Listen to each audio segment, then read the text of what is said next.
Hola amigos de Diario Expreso, bienvenidos a una nueva entrevista. En esta ocasión nos encontramos con María Cristina Cronfle, ex asambleísta nacional y actual vocal suplente del Consejo Nacional Electoral, que precisamente está en la lucha de que se respete la sucesión que debe haber en noviembre de 2024 por el término de funciones de algunos de los consejeros del Consejo Nacional Electoral. Bienvenida María Cristina Expreso.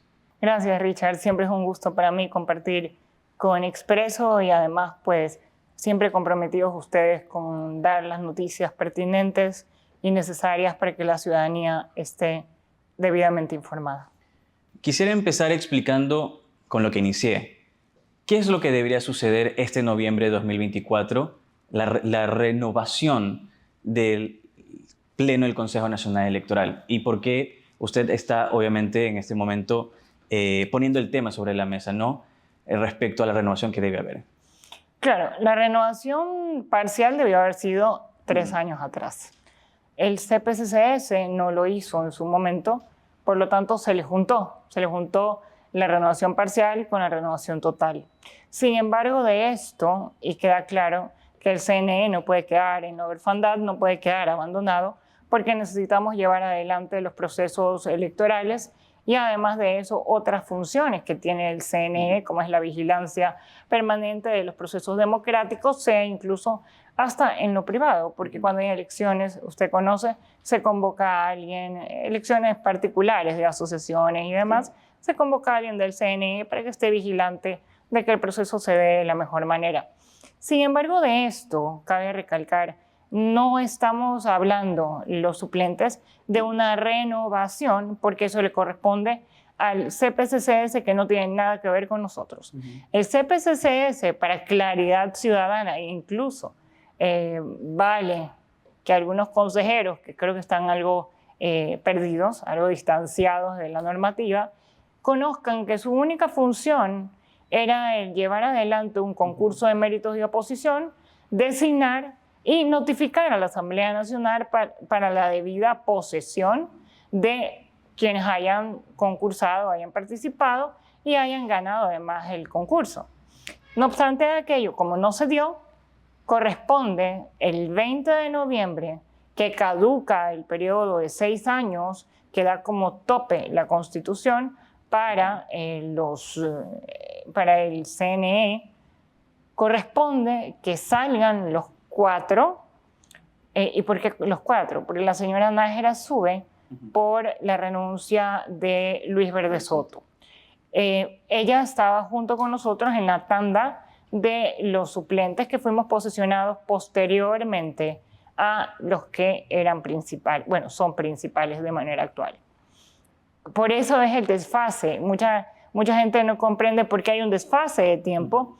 Es precisamente por aquello, porque fueron primero designados en el 2018 los principales y los suplentes fuimos designados posteriormente y posesionados también posteriormente, a tal punto que, por ejemplo, recién en septiembre, en este mes, se posesionó a Merino Abad, suplente también, en la Asamblea Nacional. ¿Con qué finalidad?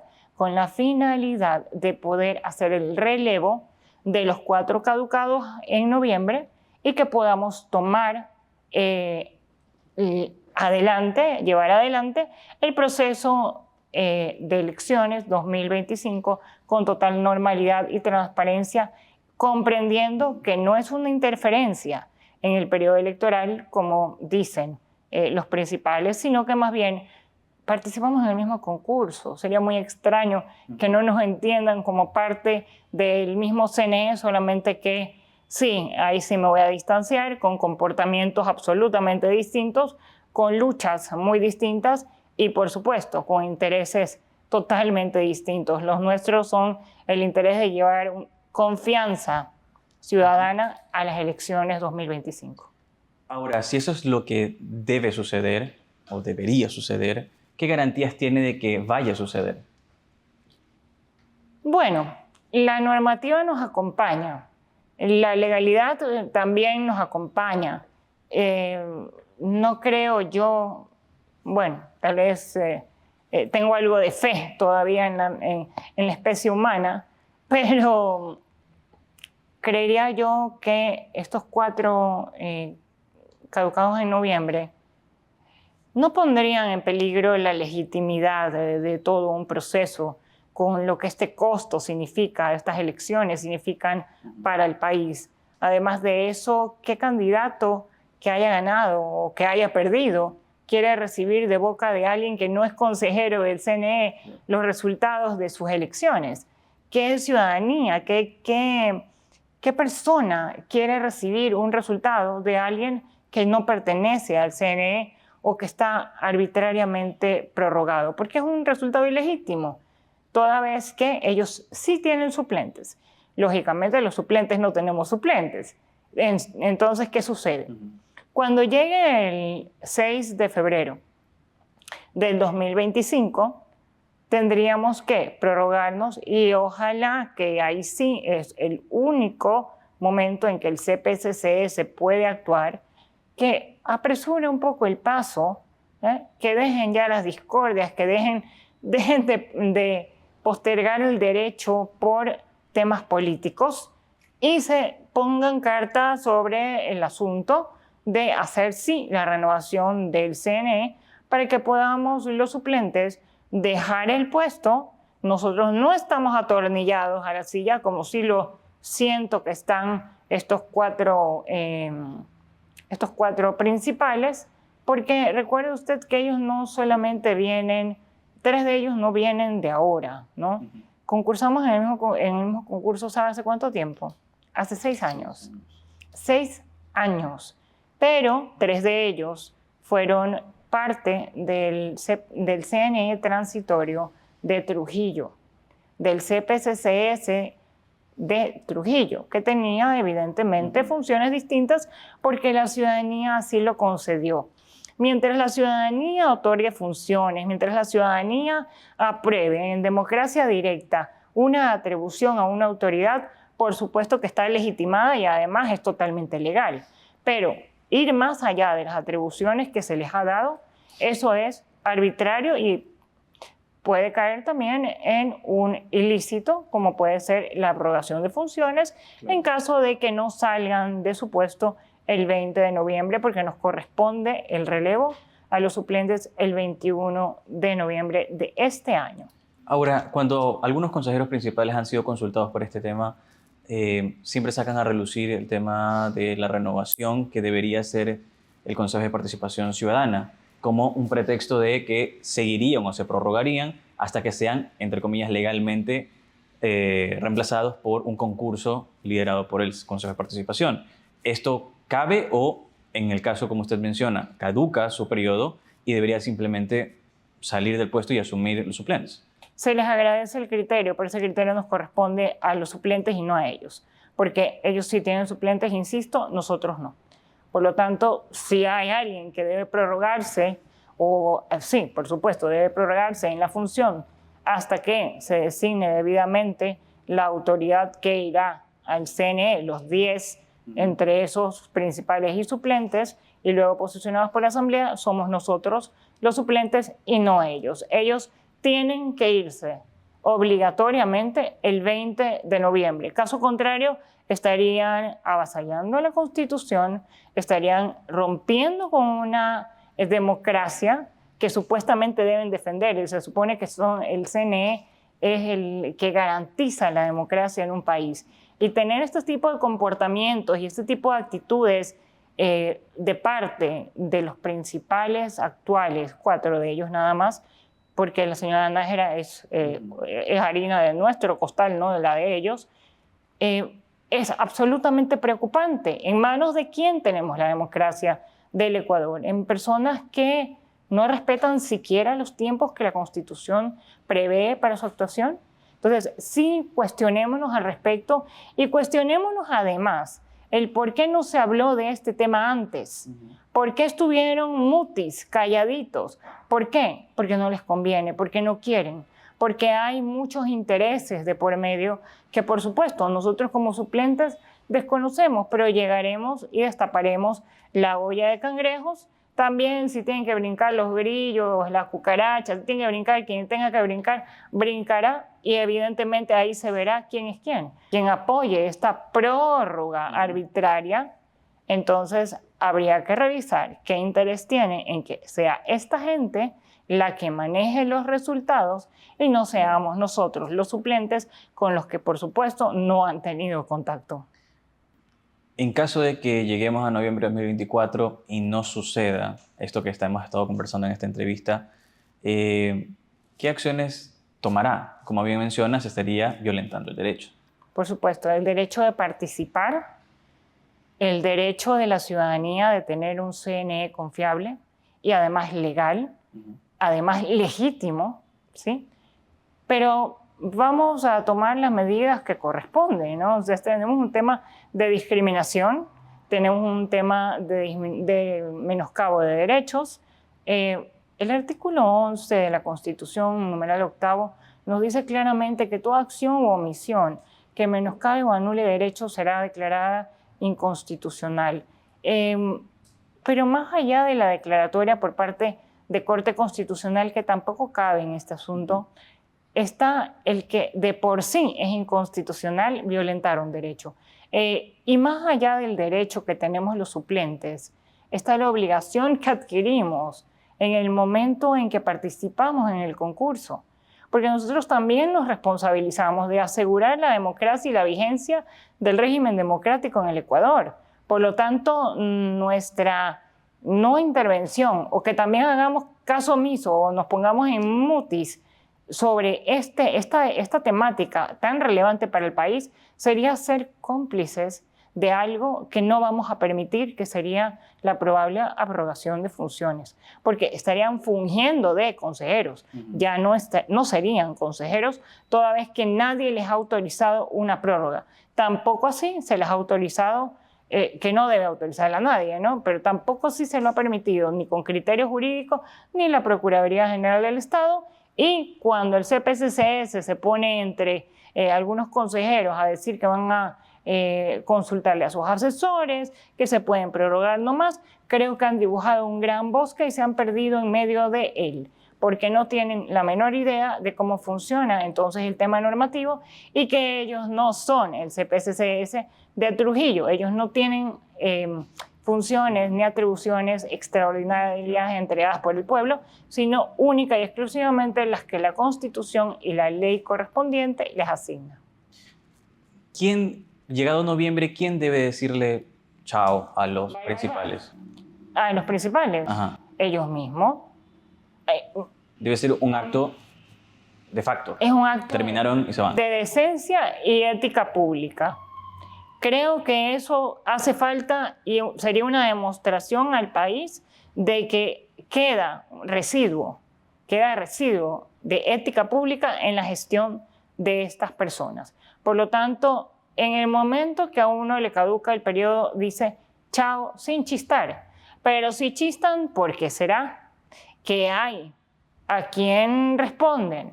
¿Qué pasa ahí? Todo eso está y debe ser causa de investigación.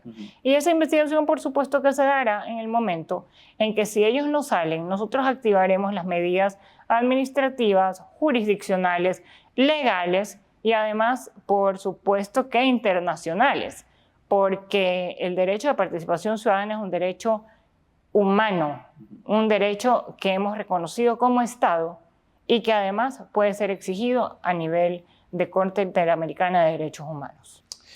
¿Qué opina de la administración que ha tenido Diana Tamain frente al Consejo Nacional Electoral? Ahí tengo la carta y usted la leyó en algún momento. Expreso publicó la carta y sí le dije muy claramente que nos quedó debiendo con su gestión y que además de eso esperaría yo que involuntariamente haya confundido ratas con conejos, porque en las elecciones que hemos tenido autoridades que dan vergüenza, pero pasaron por el CNE antes de llegar a ser autoridades, pasaron su inscripción de candidatura y pasaron los requisitos antes de llegar a ser autoridad y ser electos por el pueblo, llegaron al CNE. ¿Por qué el CNE no verificó? ¿Qué pasó? ¿Por qué no identificó que tenían algún vínculo con GDO? ¿Por qué no identificó que, por ejemplo, podían tener bienes en paraísos fiscales?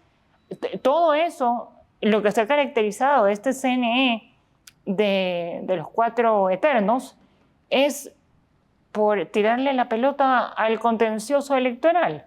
Todo al contencioso electoral. Y todo para después, porque ahorita sería interferir en elecciones. O sea, lo mismo que están diciendo es tener una suerte de impunidad, cosa que el Ecuador está harto de tener impunidad. Y de hecho, ya hablando del CNE y del TCE, un caso reciente fue el tema de la Liga Azul, que, claro, el TCE en primera instancia los haya responsables de haber cometido una infracción electoral muy grave, pero en su momento, incluso, bueno, hay registros de que PITA en su momento había alertado de estas inconsistencias de que todos tengan una misma camisa, etcétera, etcétera. O sea, algo que se vio evidente, al menos desde los ciudadanos, pero que para la autoridad no lo era. Y no era, o sea, si nos ponemos daltónicos es azul, pero en realidad es turquesa. Pero en realidad, ¿quién aprueba las propagandas electorales? ¿Quién las aprueba? El CNE, no es el contencioso, es el CNE. Y sabemos porque hemos escuchado, con autorización, CNE, ¿verdad? Y consigue la propaganda electoral. Por lo tanto, está en pleno conocimiento. Tampoco me pueden decir que es coincidencia, pues no, que de repente actores que se han visto vinculados con ciertas dinámicas políticas estén todos juntos participando en una misma lista con los mismos colores. O sea, realmente son actuaciones que dejan mucho que desear y que entiendo que son inaceptables para sostener sobre todo lo que la ciudadanía necesita, que es una vocería legítima y una vocería que vaya de conformidad a lo que queremos los ecuatorianos, que es sostener la democracia que nos da empleo, la democracia que nos trae inversión extranjera, la democracia que nos da seguridad jurídica. Entonces, los ecuatorianos, más allá de comprender la democracia como una utopía, debemos comprender la democracia como algo real que vivimos día a día, porque tenemos un país democrático que usted y yo podemos estar conversando. De lo contrario, no podríamos siquiera conversar. Si no tuviésemos un país democrático, no podríamos incluso en redes sociales podernos expresar. Así que la democracia no es algo que la gente puede decir, eso con qué se come. La democracia la vivimos día a día y la respiramos día a día, incluso al momento que nos podemos vestir como queremos y no como se nos asigna a través de un régimen como, por ejemplo, Corea del Norte. Claro. Por dar solo un ejemplo. Eso por un lado del laxo control, que es uno de los cuestionamientos que se le ha hecho laxo por decirlo menos, al tema de la gestión de Natamaín, pero también por otro lado procesos cuestionados, como el voto telemático de las elecciones anteriores, que más allá de que luego del fallo que hubo, la negligencia que hubo, se reconoció... Palabra clave, negligencia. Ciertos errores, hubo una denuncia que se anunció, que se presentó, un examen de Contraloría, que la consejera Nájera recién ha señalado que no se ha tocado, no se señala responsabilidad ninguna en las vocalías, sino solamente en los rangos medios, digamos, ¿no? Director económico, etcétera, etcétera. ¿Qué también dice esto sobre la gestión? Por ejemplo, el voto telemático, ya también lección de la pregunta, es algo que, por ejemplo, debería volver a revisarse internamente en el CNE, incluso por si después se lo quiere retomar para ese proyecto que tenía, digamos, un buen deber ser. Correcto. Volvemos a la deontología, volvemos a lo que debe ser, ¿verdad? El voto telemático en principio no es una mala idea, pero sí mal manejado es una mala práctica. Por lo tanto, debe ser revisado.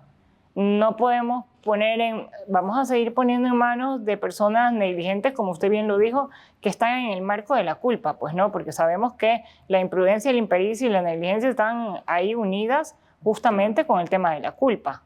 Y la culpa es una culpa dolosa, toda vez que se procura para la posible actuación o cometimiento de irregularidades normativas que caerían en tipos penales incluso. Sin embargo, no es solamente el voto telemático el que hay que revisar muchas otras cosas más que que una vez que lleguemos al CNE iremos viendo qué más hay. Hasta eso, el 17 de septiembre de este mes, de este año, hicimos una entrega de un pedido de información. Usted lo tiene aquí, con varios puntos. Hemos conocido, estamos al tanto de cómo funciona el calendario de las elecciones generales para el 2025, pero hay datos muy precisos que hemos solicitado con la intención de poder tener detalles e iremos contrastando, evidentemente, la información que nos entregan con la información real que luego encontremos en el CNE. Porque una cosa será lo que nos digan, otra cosa es lo que quieran que sepamos. Claro. Entonces, esto está por revisarse y como también les decimos en el oficio, por mera formalidad les estamos indicando que el 20 de noviembre caducan y que a su vez nos principalizaríamos el 21 de noviembre de este año. Y asimismo, al principalizarnos, tomaríamos adelante todo lo que conlleva el proceso electoral. Ahora, dentro de esas críticas y cuestionamientos que se le hace al Consejo Nacional Electoral, por ejemplo, recientemente, producto de aquello, el presidente Daniel Noboa ha impulsado una reforma constitucional, una salida tajante, digamos, no cortar el financiamiento del Estado a los partidos políticos y las campañas electorales. Eso también, digamos, de cierta manera es un mensaje para el CNE de que no ha estado cumpliendo su trabajo y que pueden hacer esta salida tajante, ¿no? De simplemente cortarlo. Primero, su opinión respecto a el proyecto de reforma del presidente de la República y segundo, ¿qué dice del CNE también esto?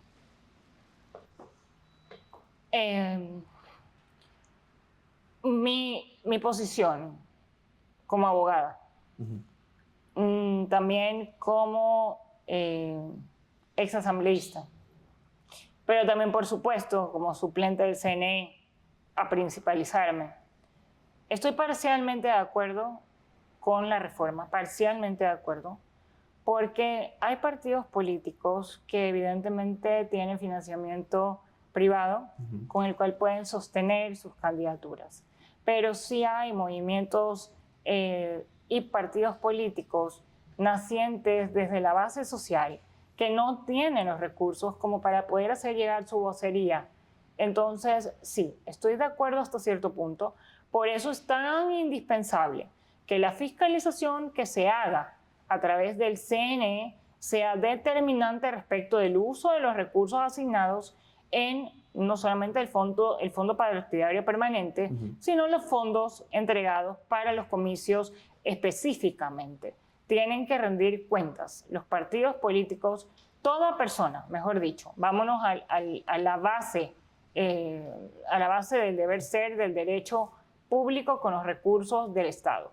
Toda persona, sea persona natural o jurídica, que reciba fondos públicos, recursos de la ciudadanía, no son recursos del Estado ni del gobierno nada más, sino de la ciudadanía, tiene que ser cauteloso, tiene que ser supremamente mesurado y absolutamente responsable en el momento de rendir las cuentas sobre cada centavo que ha invertido, que ha gastado y cómo lo hizo para poder tener claro que si no gastó todos los recursos, tiene que regresarlos a las arcas del Estado. ¿Y el CNE lo ha hecho? Porque al fin y al cabo, esta reforma nace de aquello, porque la retórica de este proyecto de reforma es su dinero, o sea, ciudadano, su dinero ha sido mal utilizado por los partidos.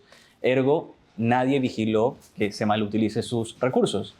El deber ser del CNE. ¿Quién tiene que regular a los partidos políticos? Incluso el Consejo Nacional Electoral. No es el contencioso electoral. Creo que están confundidos y hay que aclararles, señores consejeros. No es el contencioso y dejen de tirar la pelota para la cancha que no es la de ustedes. La pelota está en su cancha. La pelota corresponde a ustedes en temas de fiscalización respecto del uso de recursos de la ciudadanía por parte de los partidos y movimientos políticos.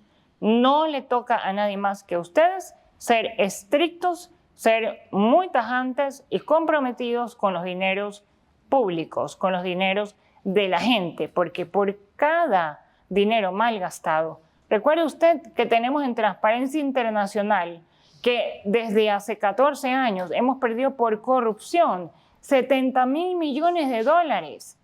70.000 millones de dólares. No es data incierta. Esto puede ser verificado por ustedes, por toda la ciudadanía, entrando al portal y se van a dar cuenta cuánto ha perdido el Ecuador solamente en corrupción. Con 70.000 millones de dólares tenemos remedio para la mortalidad materna, tenemos remedio para la desnutrición infantil, tenemos remedio para tantos derechos que necesitan recursos y no han sido utilizados o no pueden ser utilizados. ¿Por qué? Porque tienen una fuga por la escotilla, justamente porque tenemos gente que no hace su trabajo como debe. Con este breve antecedente de lo que ha sido esta administración, ¿cómo nos proyecta para las elecciones de 2025? ¿Qué pasará en el caso de que este CNE se mantenga? ¿Pondrá en tela de duda lo que suceda, los resultados de 2025? A mí me dejaría absolutamente en duda. Creo yo que la ciudadanía también tendría duda de tener nuevamente promulgando resultados, no solamente a como quienes ya dije, dejan de ser consejeros el 20 de noviembre, sino que además de eso nos deja la desconfianza del por qué están ahí, a nombre de quién están ahí. Entonces, el llamado es no solamente a los consejeros a que salgan por la puerta normal del CNE el día 20, sino a la ciudadanía a estar supremamente pendiente de lo que suceda en estos meses respecto de los pronunciamientos de los principales que están a caducar, los 4 caducados en noviembre, y además de eso nos acompañen con las puertas abiertas en el CNE del relevo, que somos con los suplentes, el CNE 4x4, porque salen 4 y entran 4, y además, pues bueno, somos todoterreno 4x4, que estén pendientes de nuestras actuaciones, invitados cordialmente a hacer las veedurías correspondientes, los observatorios correspondientes, porque nuestra intención es crear confianza en la ciudadanía y que los resultados sean los más transparentes que han tenido durante todo este tiempo que esta gente ha permanecido en esos cargos. Sin embargo, también surgen criterios incluso jurídicos respecto a que tal vez sea más conveniente que este CNE, que ya ha estado en marcha con este proceso, culmine el proceso, que se la sabe. Y que luego asuman los suplentes, por ejemplo. Y que sabe por dónde moverla.